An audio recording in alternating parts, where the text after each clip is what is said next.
Roger that, Victor. See you on the other side.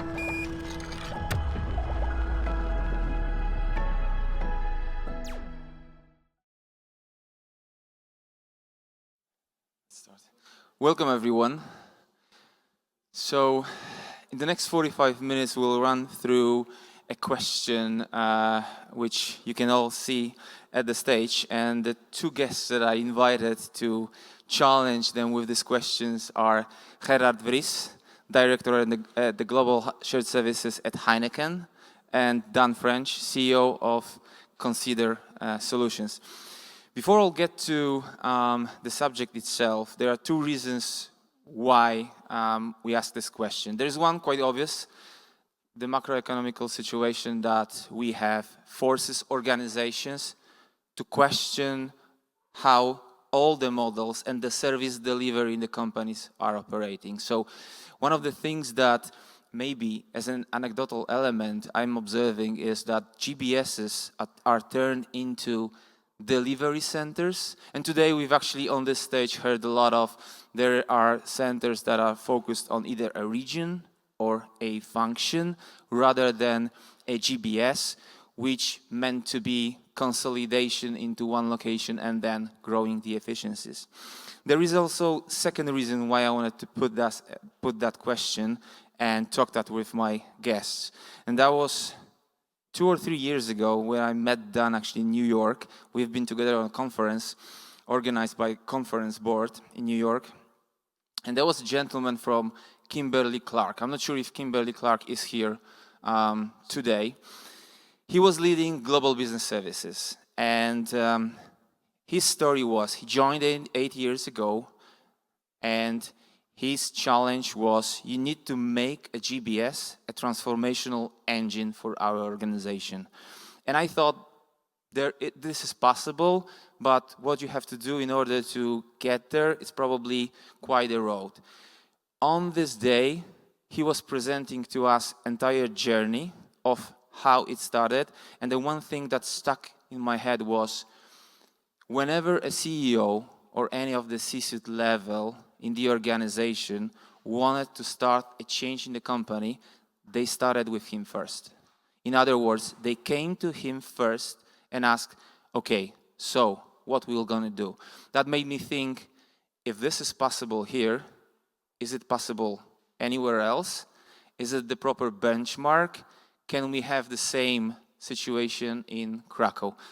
And with that, I will use my guests and I'll ask them a few questions about it. I'll just sit down. So I'll start with the first one. It's quite, I would say, straightforward. So GBS was mostly as a concept of you put all the eggs into one basket, and out of it, first of all, you have standardization. Out of the consolidation, you'll have more efficiencies, and so on. You apply technology. But lately, what we are observing is slightly different change from number of companies. Dan, from your perspective, what's the reason behind it? Well, can you hear me okay? I think there's been some confusion about the nature of GBS and service centers. So to my mind, and I think it's generally regarded, that global business services is an operating model. That's all it is, it's a model. But a center is a delivery vehicle. So I think it's really dangerous to start confusing the two. I think we've got to be very clear what we're doing. And Silvek and I were talking earlier about, probably leads a little bit into the bigger question, is how do we avoid being seen just as a delivery center? So my recommendation is to focus on global business services as an operating model and try and downplay the center piece, even though we're very proud to be in Kraków. But when you're talking to leadership, you don't want them to think that you are the Kraków person. You want them to think you're the global business services, the backbone of business person, and locations secondary. So I don't know whether that answers your question, but it kind of really, that resonates in the conversation we had. So if you observe other regions, because Kraków is one of those regions, what's the narrative about the model in those other regions? Is it the same? Is it similar? Or there are differences? Let's say if you look into North America, if you look into LATAM, or also India and Asia. That's specific. So I think there is a growing acceptance that this idea that GBS is the model, but around centers specifically, there was a conversation earlier I heard about somebody talking about centers in the US popping up in Florida and Tennessee. Now, I think it was meant as a joke, but it's actually happening. In North America, I know that T-Mobile, who are based in Seattle, have a global business services strategy, but their delivery center is going to be in Kansas, in the middle of nowhere, and it's a low-cost operating model in North America. But because of the nature of their business and the nature of time zones, because they're on the West Coast, they thought that was a good operating model. With regard to the rest of the world, I think a lot of centers, locations, worry about their competitiveness as a location. And a lot of that comes from the fact that we chose originally, or these things came out to do with cost. And really, I don't believe it's a cost game anymore, because the differentials have really been eroded around the world. And yes, you can always find somewhere 10% cheaper. But you know what? That doesn't make enough difference. We've got to be doing more than that. Gerard, from your perspective, if you look at the Heineken and lately, last few years, there's a pivotal change in the value that is delivered out of Kraków in this perspective, but there is still behind, there is a big GBS model. It is. And there are a few things actually. So the first one actually, what you said then is about the model versus the execution. And I like that split, because one of the other sessions that we had here, there was about the GBS model versus the landlord model, and I said, no, we keep everything separate. And then I thought, I'm not sure if I like that thought, because in the end, it's the operating model that we have from a GBS perspective, and in my opinion, you should therefore also report in that way that it's just one GBS organization with multiple centers in there. And that's applicable to Heineken as well. So if we take the Kraków center that we have as of today, it's a multifunctional center with regional responsibilities, but also with global responsibilities. So from a finance perspective, it's regional for Europe. From a supply chain perspective, it's regional Europe. Our IT, it's global. The development and all the maintenance and the support is a global role. And that's on purpose. So especially in Heineken, but more of those production food companies, you need also to be close to the markets. So all eggs in one basket will not work. If we have a truck in Brazil that needs to leave, you don't want to wait until Kraków is open.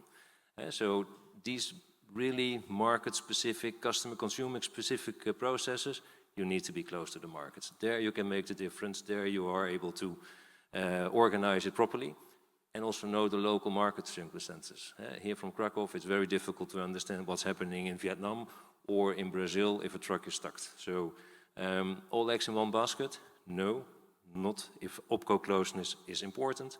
Yes, where there is more a global role like in IT. Perfect. I would like to stay with you and follow up with our conversation into another subject, a hypothesis that, especially when we look right now at the tech environment, the tech landscape, all the tools that we have right now offer the possibility to be implemented in one specific part of the business, and then you can scale it, rather than going through this effort of, first of all, we need to centralize, then we need to standardize, and then we will apply technology. I know that in Heineken, you perceive it slightly different, and we did talk about it. So if you could give us your view of the model dependency and the technology that is absolutely changing right now our environment. Absolutely, and happy to do so. There are a few angles to this question. Of course, if you can apply technology in an OpCo, please do so. But if that actually would mean that you will not go for a GBS model, then I have doubts. And the reason why is that it's not only, like Dan said, on the cost part, but for me it's also about innovation. It's about continuity. It's about quality. It's about cooperation. And the moment you keep, in this specific case for Heineken, 26 OpCos in Europe, and if you keep it 26 times aligned to the local environment means still 26 solutions. That does not work. So from that perspective, I say, well, if you have a global business services model and centers to execute, I rather prefer to go for that consolidation, to go for that hubbing, to ensure that you really can deliver on innovation, quality, consistency, cooperation, because there the value will be created in the end. So with that part for the opcos, for me is critical to be in Kraków, because there we also have the expertise to be able to do the 5 components as I just mentioned. So yeah, I love technology. My previous role was in technology, so and that's also part of the agenda that I will drive within Heineken Kraków. But yeah, the other components are as critical and important for me. Dan, do you have the similar view, or actually you could challenge a bit, especially the fact that businesses can implement technologies? Yeah, I want to have an argument with Gerard, but I haven't found a topic yet to have one. I mean, if you go back 10, 12 years ago, we had this discussion about RPA. Everyone said, oh, with citizen developers, you don't need centralization, we can all do our stuff. It was nonsense, complete nonsense, right? It doesn't make sense, because if every business needs a backbone of core operations, and that is about scale, it's about global scale, it's about efficiency, it's about value delivery, it's about agility, and that's what GBS gives us. The GBS model gives us that backbone. So the idea, when you look at technology, for technology to work at scale, you need processes at scale. So again, it all is a kind of harmonized view, and I always get worried when people say, oh, because of the advent of AI, and 10, 12 years ago it was RPA, oh, we don't need this anymore. And you go, I don't think that's well thought through, because business doesn't run on a set of technologies. It runs on a set of processes. In fact, I'll give you a little example, because a couple of weeks ago I was in Seattle with Starbucks, and they've got, they make $36 billion of coffee and milk, so something must be going well, but they've got a few challenges. But it turns out that they've got really, really high-powered technology organization, really smart. They've got every discipline under the sun. They're super bright.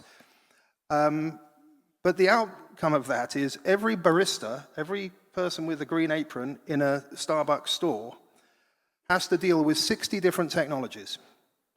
That's just not humanly possible. And they've realized it's not humanly possible, and they've realized the amazing little gizmos they've developed are pointless.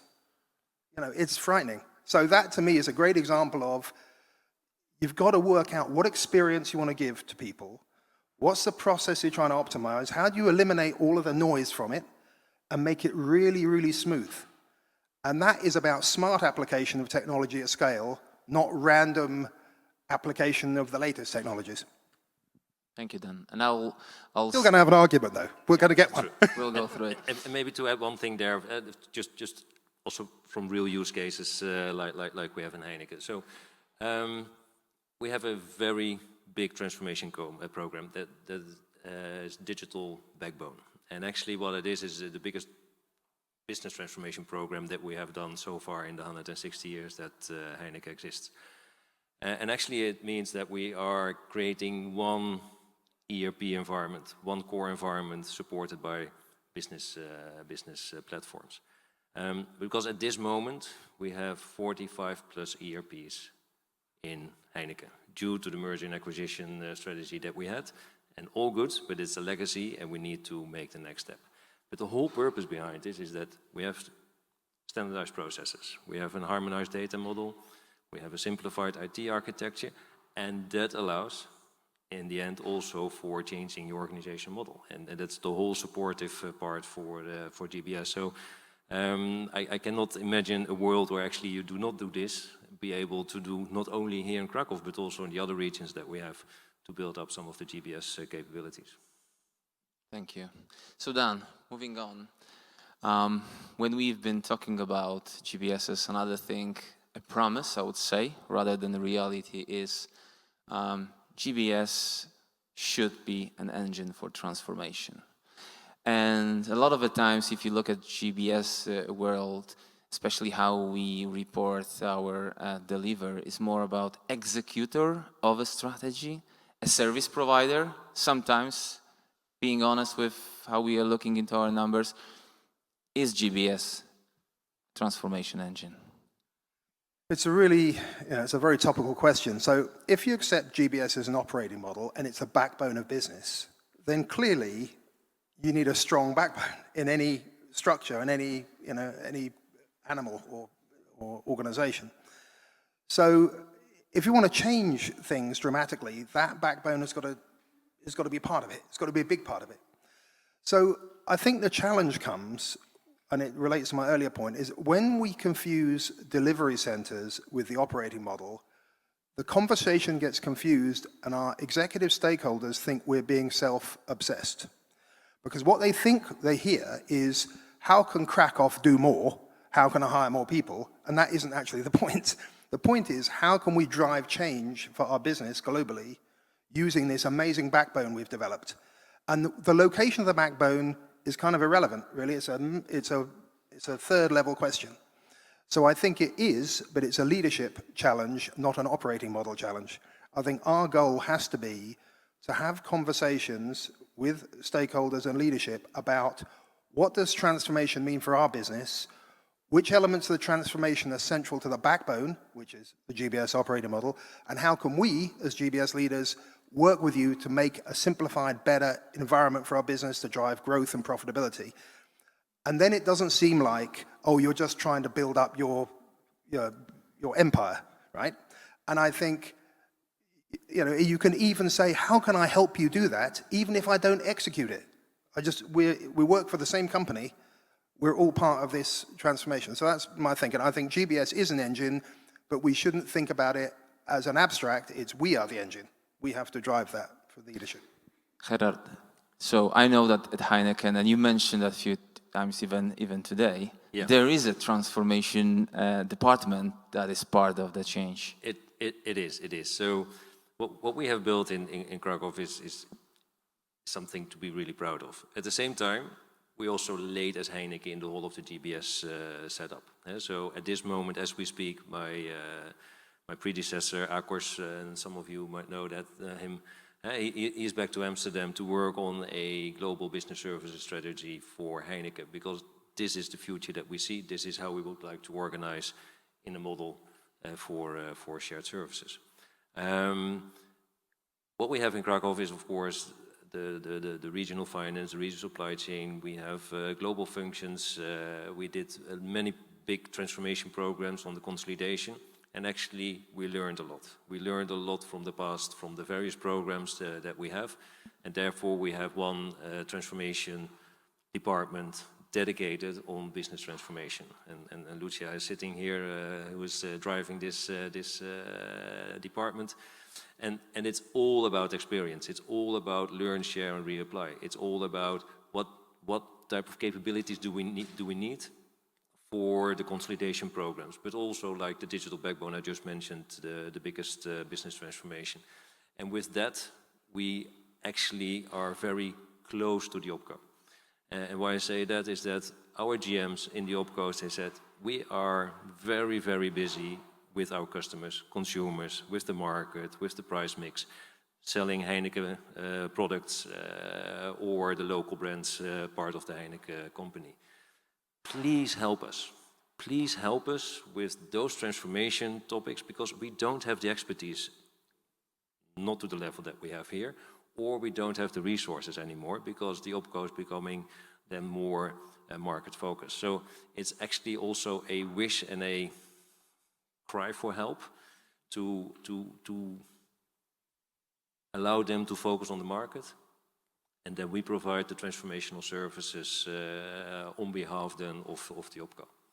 So, listening to that, is it fair to state that you do have sit at the table, or is it something that you're still working towards to have? And by the table, I mean that table where all the strategic decisions of the organization are happening. So we don't have a GBS representative in the executive team. However, our CFO is a huge sponsor and driver of this model. So he is working then with Akos on this strategy, and he is also driving all of the discussions. And that helps a lot, because what happened in the second week of September is that our CEO visited Kraków.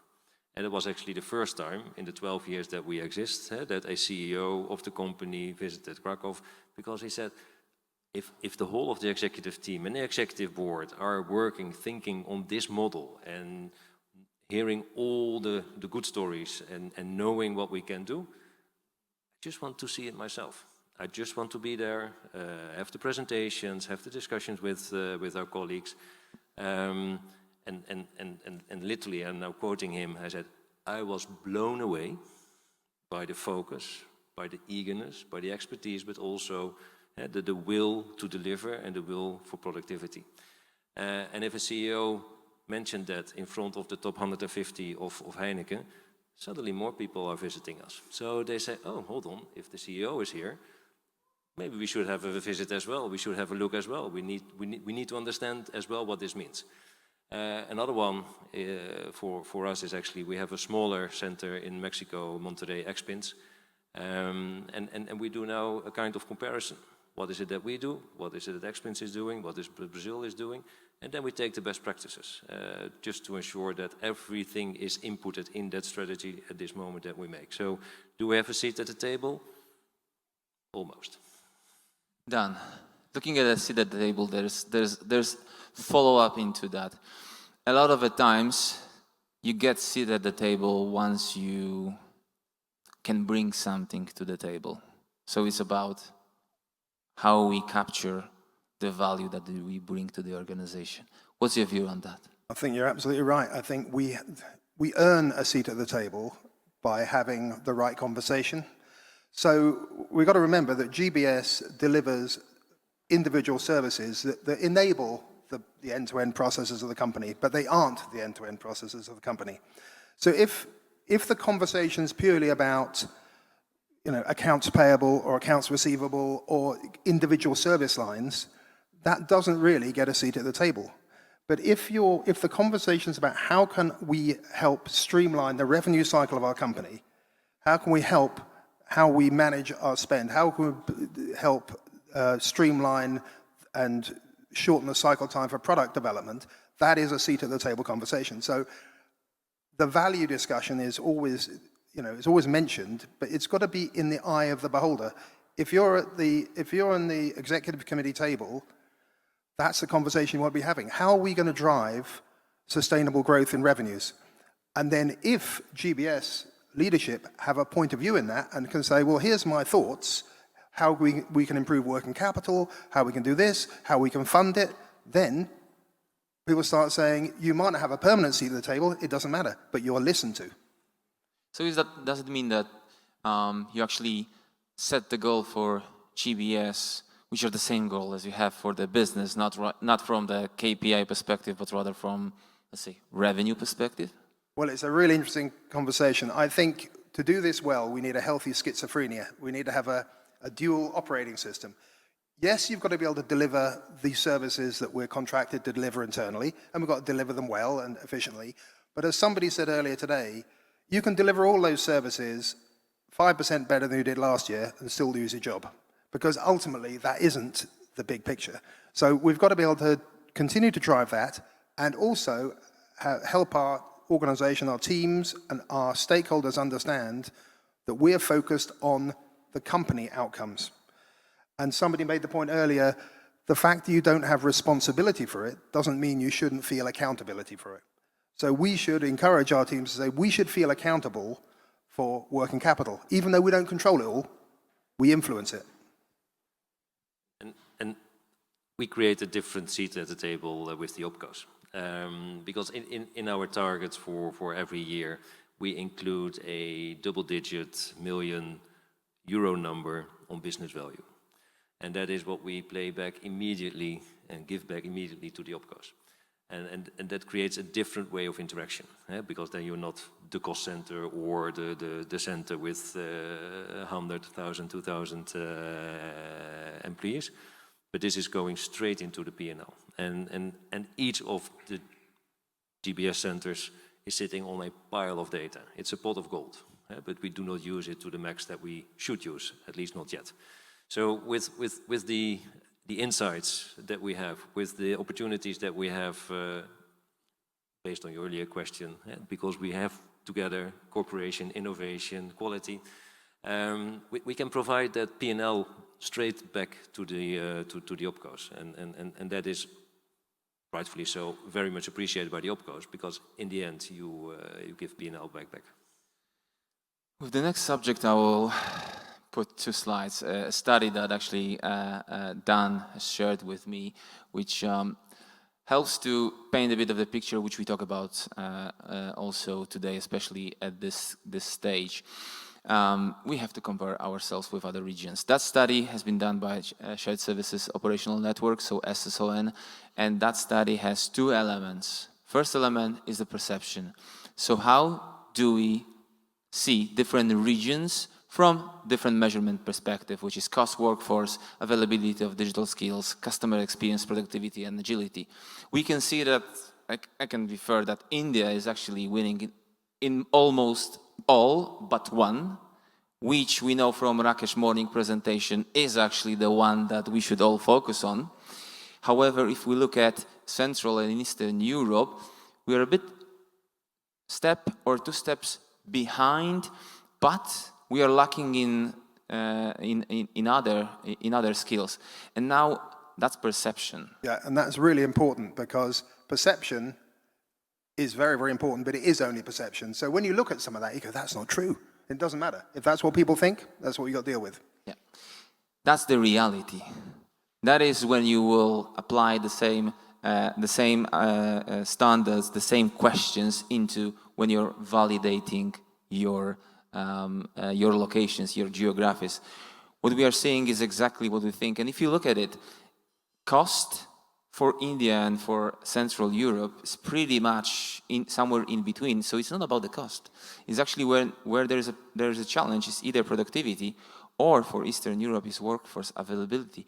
But it's interesting that eventually the sentiment goes towards those regions that we would all say, well, that's not a location to discuss the GBS model. So the question is really, is Krakow on the right track? Like, if you will zoom into Krakow, are we on the right track?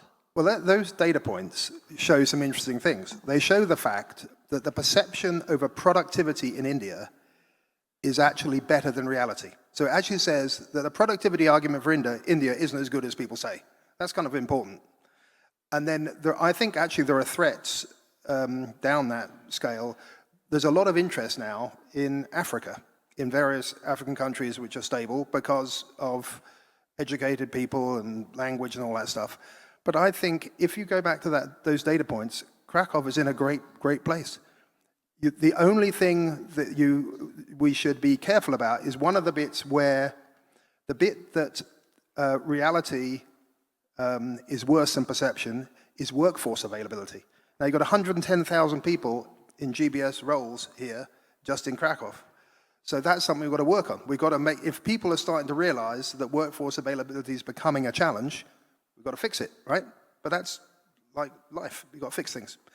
But I think what's great is you talked earlier about on the previous slide, there was a piece about the customer experience and cultural affinity.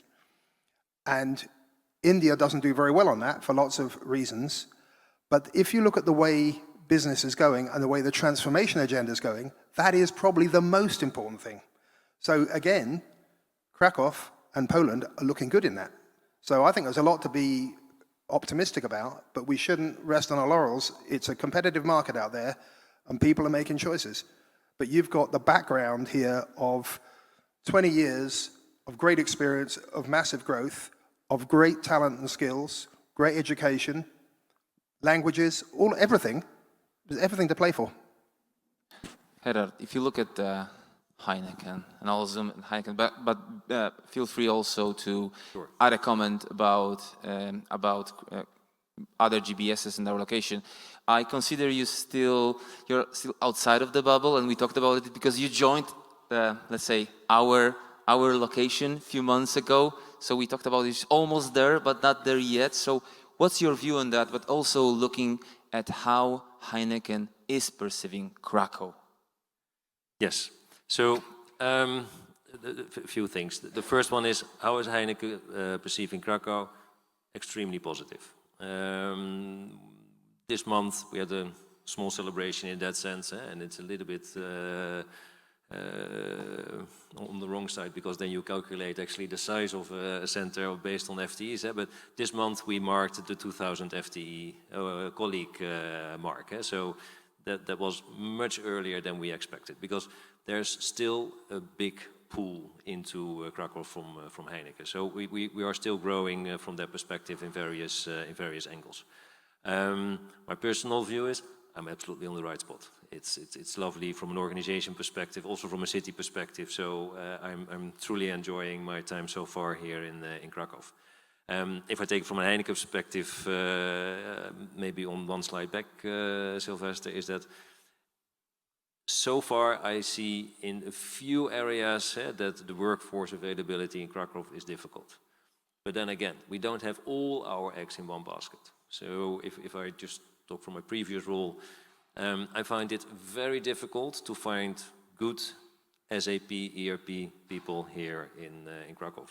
Either they were not available, or against a price that was higher than in Amsterdam. And then I said, well, that does not make sense at all. But we have also a presence in South Africa. So it's on the lower part with a lot of green there. So in this specific case, we said, well, then we don't create such a center of expertise, such a capability here in Kraków. We are a global company, so we can also look somewhere else. And then we will most likely build up then that specific capability, not in Kraków for the whole of the S4 ERP, but in South Africa, where we already have a team of SAP colleagues. So in that sense, we can also balance between the various hubs about what is it, what you do where, especially what I said earlier on D&T or on the IT part, that is not regional specific. So there it gives me the opportunity to look in different areas around the globe. Another one is planning capabilities, especially in the supply chain, the logistics. It's more difficult in Kraków to find good planning capabilities. I think it's more in other cities where there's a broader pool of capabilities in this specific area. Then let's see if we can find a few there. So overall, with the amount of colleagues that we're still growing with in the upcoming years, for Heineken, Kraków is the place to grow. Yes, we're also looking with the GBS strategy to set up a few other centers around the world. But at this moment, Kraków is the most mature and the biggest GBS center that we have. Just one point on the workforce availability. I think since that's relatively easy to solve, I would encourage you, all your organizations, to build partnerships with the local universities, because it might be a 5-6 year game, but we're in a long-term game anyway.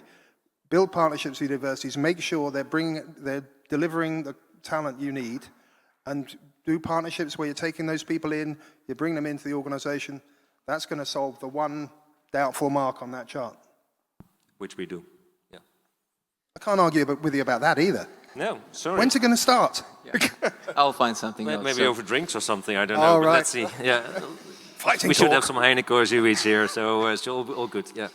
So we are entering the final question, and I'll actually pick on the anniversary that you've mentioned, or a celebration that you have.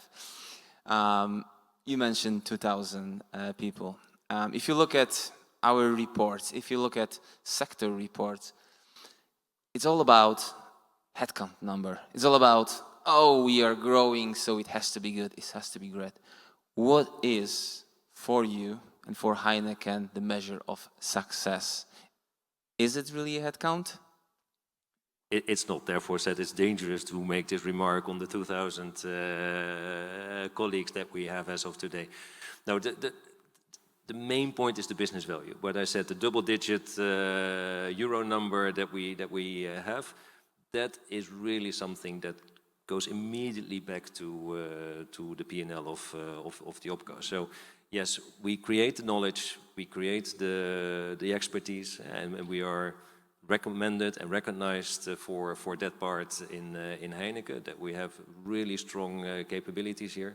So there's one component which is on the business value in euros, and the other one is really also on the transformation. How can we support, how can we help, how can we ensure that the OpCos, the GMs, the marketing, the sales, the commerce are really focusing on the market and give that time back to them instead of bothered, quote unquote, bothered with the transformation that's happening at the other part of the organization. So if we are able to create that transformation as a service, as another service line, versus the business value with the double-digit euro numbers, that is how we measure success. Dan, if you look at our sector and also zooming into Kraków, but looking into other regions as well, what should be the right measurement for success? Well, I certainly agree that outside, I mean, internally, it's fine to talk about the number of people, but I would strongly recommend never discuss the growth in your people with stakeholders in headquarters, because that sounds very self-interested. There's no business value in that inherently. It just sounds like you're building a bigger empire. So I absolutely would not talk about the number of people. I mean, yes, you know it because it's a matter of fact, but it isn't a measure of success. A measure of success is P&L impact, as Gerard says. What P&L impact and working capital impact are we making directly? And then secondly, what are the big measures of success to do with revenue growth, cost of operations of the business, margin, and what are we doing to contribute to that? Not just what do we say through our services, but what do our stakeholders say? So we've got to be building stronger relationships with executive stakeholders. How can we help you on the margin question? How can we help you on working capital? How can we help you on revenue? And you know what? You may not ever be rewarded for those things, but they will remember that GBS was a key platform in helping us achieve these goals. And in those seat at the table discussions, there's never going to be a question about, is GBS a model worth having? We have one other measure that I would like to mention, and maybe it's not a measure for success, but it's an important one for us, and that's about people. And we have a little bit of a cryptic description, which is FTE export, and that does not mean that we're really exporting people, but but I like it because it's a little bit of the mindset. So it is about our colleagues, whether they are participating in global programs, because actually then they are rewarded for their knowledge, their expertise, and their skill set. It's also about short-term assignments or permanent assignments where there's vacancies in the OpCos, that we actually are able to position colleagues from Kraków in those positions in the various OpCos. So with that measure, it's a different way, but at the same time about how can we learn, share, reapply, how can we bring the knowledge that we have built up here immediately back to the OpCo, where the operations are also happening. And at the same time also, are there colleagues from the OpCos that would like to work in Kraków? Because that is one thing about a little bit of the selfish and the bubble, that is something that we lack. So really the OpCo experience, to have those colleagues in Kraków, that makes a big difference, because then it's about the OpCo closeness, it's easier to realize. Gentlemen, before I'll maybe ask you for final quick comment, we landed in a Q&A, so I'm quite curious if there are any questions from the audience, obviously to our guests or panelists, about the subject before we'll comment. Doesn't anyone want to talk about America and the trends there, maybe? There is a question. Just talking about Kraków, though, aren't we? Just Kraków or more? I have a question about the naming of GBSs. I was at SSON, it was like 2 weeks ago, and they talked about a new trend, which is like make the GBS more looking like part of the organization, not something external. And there was a discussion about how it should be named and how it should be treated. There were also examples of companies that are somehow taking back some functions. They are still in GBS, but they are more connected to the main functions, I would say, in the headquarters. So how do you see it? So it's about the branding of the centers that we have here. Dan, what's your view on that? I was at the same conference, and you hear Mars Global Services, and everybody's got their own, their own brand. Well, not everybody. Quite a lot of people have their own brand. I'm very wary about branding because there's a great book called The Trusted Advisor, and this guy, Charles Green, and this is essential to what we're trying to do here as GBS. He asserts that trust isn't some fluffy thing. It's a combination of credibility, you know what you're doing. Reliability is you do what you say and say what you do. Intimacy, so it's a combination of those three things divided by self-interest. And sadly, as humans, we've all got a little bit too much self-interest, and it comes across. So any bit of self-interest in all of this discussion ruins the trust. So my concern about branding is when you become XYZ Business Solutions, it sounds a little bit all about you and not all about the company. Now, I know for some companies they've done it well, but just be cautious. And there is, I wouldn't say there's a trend in it, but there are a lot of companies that are doing it.